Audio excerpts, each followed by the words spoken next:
Hello and welcome to Echoes of the Workshop. My name is James, and today I'll be showing you how I take this lovely polystyrene packaging and turn it into buildings for Warhammer. Now, let's have a quick run through of the materials we need to make these buildings. Starting off with said polystyrene packaging from whatever it is you've ordered. In addition, I've decided to put this and the other buildings I've made on these wooden bases, this sort of balsa type wood. It comes in packs of 5s, very, very cheap. Just gives it a nice solid base to stand on. Additionally, craft knife, adhesives, both sort of PVA and wood glue, and for the base I'm also going to be using some sand, some salvaged stones from my local area, and yeah, that's about that. Let's get to work.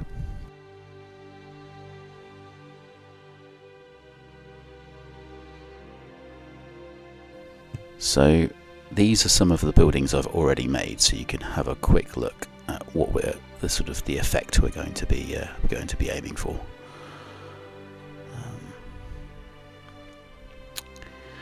Let's put those to one side and get started on the next one. So the aforementioned base. This is thin, pretty easy to cut with just your basic hobby knife like this, and I've just gone around the outside and beveled it.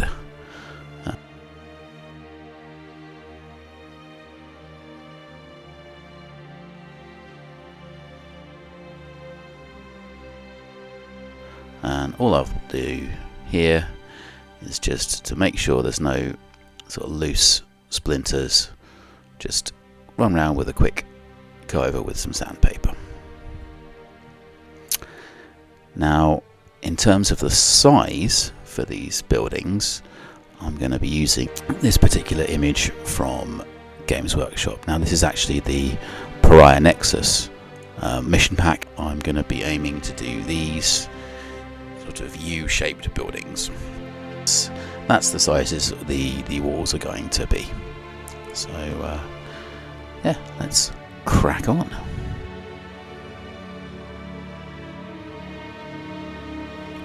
So this actually isn't the packaging material I showed in the first clip for this particular video, because, well, some more electronics turned up and I saw the shape at the bottom of this piece and thought, you know what, I'm going to use that. These sort of corner pieces just really spoke to me and said, use me. I'm the one you want to use. It's polystyrene talks, you know. So yeah, all I'm doing here is just removing this lower section. If memory serves, this is just a touch over 4 inches tall. So yeah. And this would be easier and cleaner if you had some sort of hot wire cutter, but I don't have one, so I'm just going to be using this regular knife from the hobby shop. Now, because of the length of this, I'm just going to trim off the edges. Each of this is about 4 inches, so we'll stick that together to make an 8-inch wall section, and that's going to be sort of the front of the building.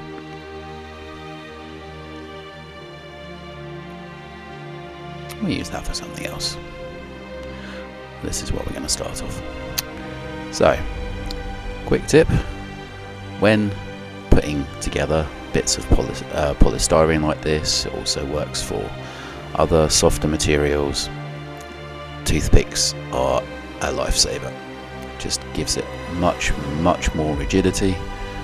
And yeah, if you're just using glue, the bond isn't as strong. But having them on these toothpicks like this, along with the glue, really sorts it out.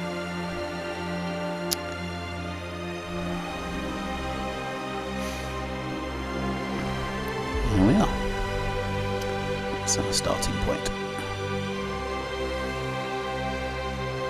In terms of the sides, so again, measuring a 4-inch difference coming away from the sides. So I'm going to use just peel off those extra loose bits, and those will go on the side. Again, using toothpicks to make a strong bond.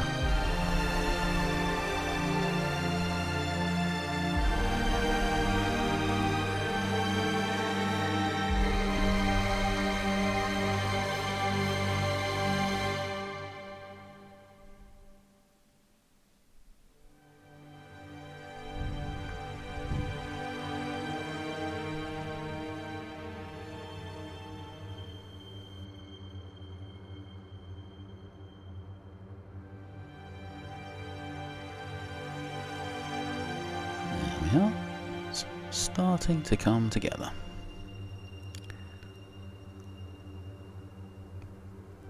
Now, I didn't have like specific plans for how I wanted this whole building to look. I just kind of let it happen, really. I find that's often the case when building terrain. You'll have this idea, and it won't necessarily work exactly how you planned. But yeah, it all comes together in the end. And just here on the top, I've trimmed that top section there to make it flush.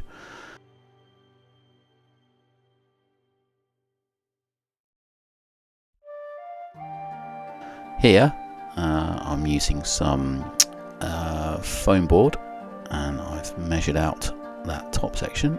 I'm going to use this as the first floor.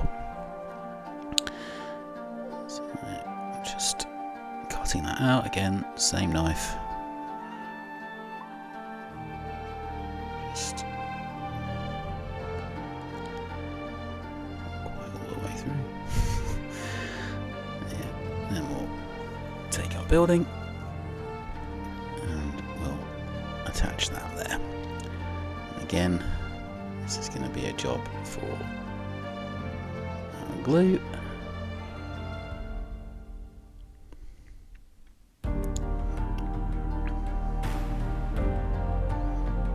Once that piece goes on, I will reinforce this with more toothpicks.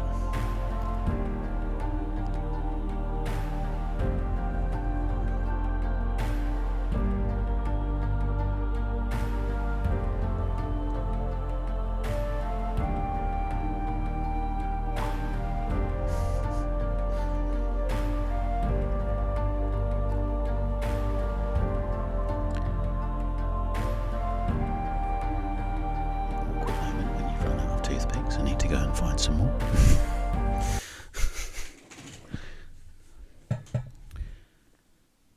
The thing is about working with polystyrene is that if you look over the surface of the material, you'll see it's made up of these tiny. So once that's there, I will just end up putting some books on the top, and I'll let that dry. Say just paint right over the top of it, you would be able to see quite clearly that it's. Now, annoyingly, I polystyrene under there. I thought I was recording the second floor, but I was not. You can really tell. So apologies for that, but essentially what I've done is I've found some sections, and I've just decided to go with a taller building. I think it's in total all over the piece. How tall are you? A giant cake. It's now, yeah, 8 inches tall. To make sure it's loud and clear, it's not cake. Once that's all in place, and again stuck and pinned together with toothpicks, I'll find myself another piece of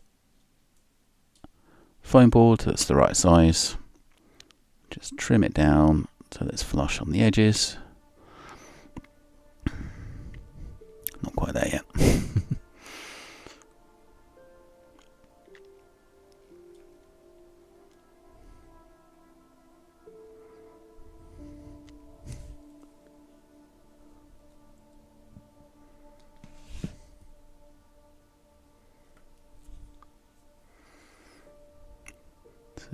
Just trimming this down so everything fits together nicely.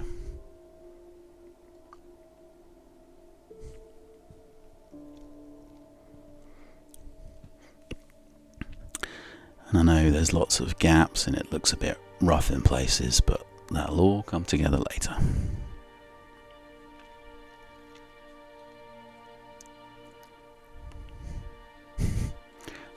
Not quite good.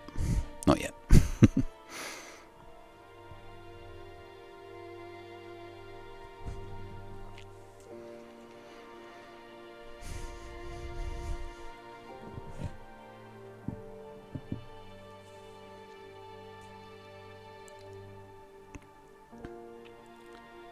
That goes.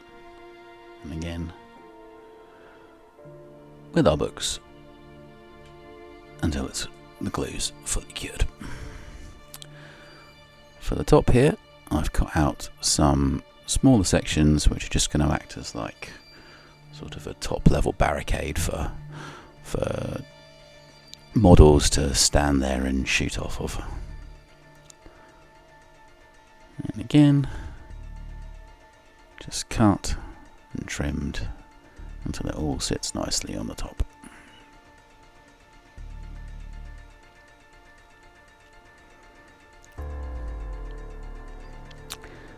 And that's everything.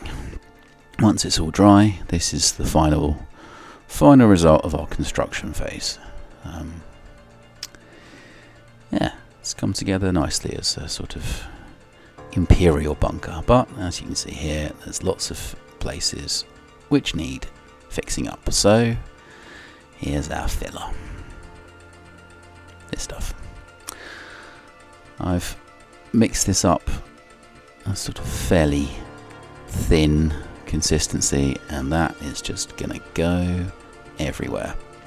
Not only will this fill in all the gaps between the different polystyrene sections and foam board sections, it's also going to hide the fact that this is made out of polystyrene.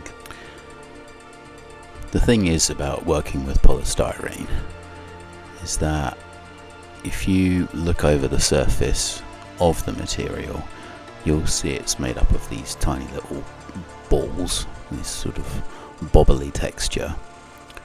And if you were to say just paint right over the top of it, you would be able to see quite clearly that it's basically polystyrene under there. I've made a piece before, and I didn't cover it up with this filler, and yeah, you can really tell. So yeah, all I'm going to be doing now is just slapping this all over and spreading it all over the piece like it's a giant cake.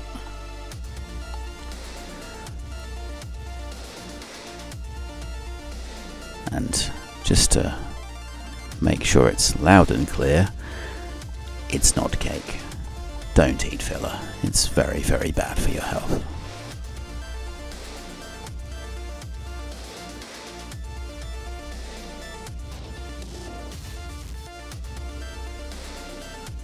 Now what I've done is I've stuck this down to the base using our wood glue again.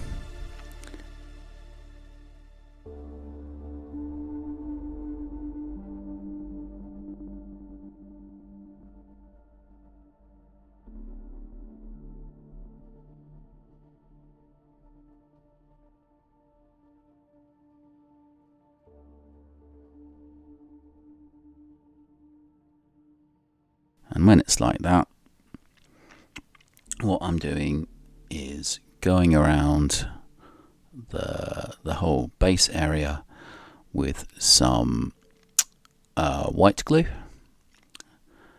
and then I'm gonna grab an old brush with a little bit of water, just run it over all of those places so it's a bit so it spreads a bit better. And from here, what I'll be doing is going at this with our basing material, so a mix of sand here, a mix of sort of very fine shale pieces, and some gravel that I salvaged from our local forest. If you're going to use gravel like this that you've foraged from outside, you must make sure that it's baked before you use it on a model. I just chuck this in our oven around 140 degrees for about 30 minutes. If you don't do this, you stand a very real risk of having a bunch of bacteria in your model, which will eventually go mouldy and you have to throw it out. So yeah, on with the sand, and then swap out to our other bit. You can't really see it unfortunately, but I'm just chucking it around on the base in the under section. There you go. Make sure it's in shot. Professional YouTuber and all that. Yeah. Just selecting some of these gravel pieces. Just spreading it in the under section.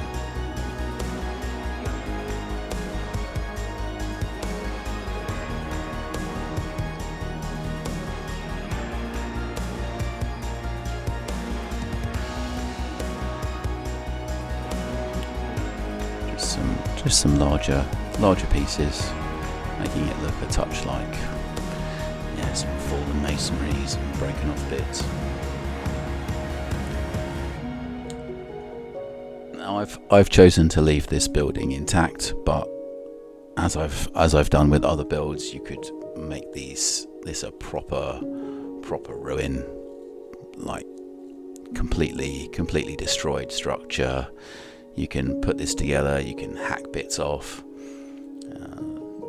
you can absolutely make this whatever you want it to be. Yeah.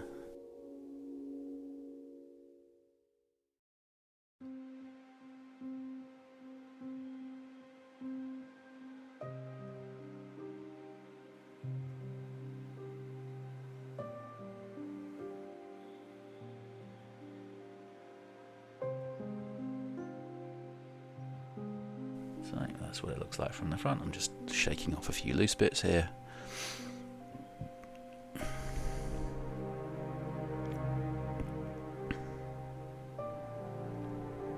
Just going in there with a touch more glue in a couple of places, reattach some stuff, and yeah, just let this all dry. Now, given this video is already about 20 minutes long just for the construction, I've decided to make it a two-parter. So the painting process will be in the second part, but yeah, just in terms of construction, here's the finished piece.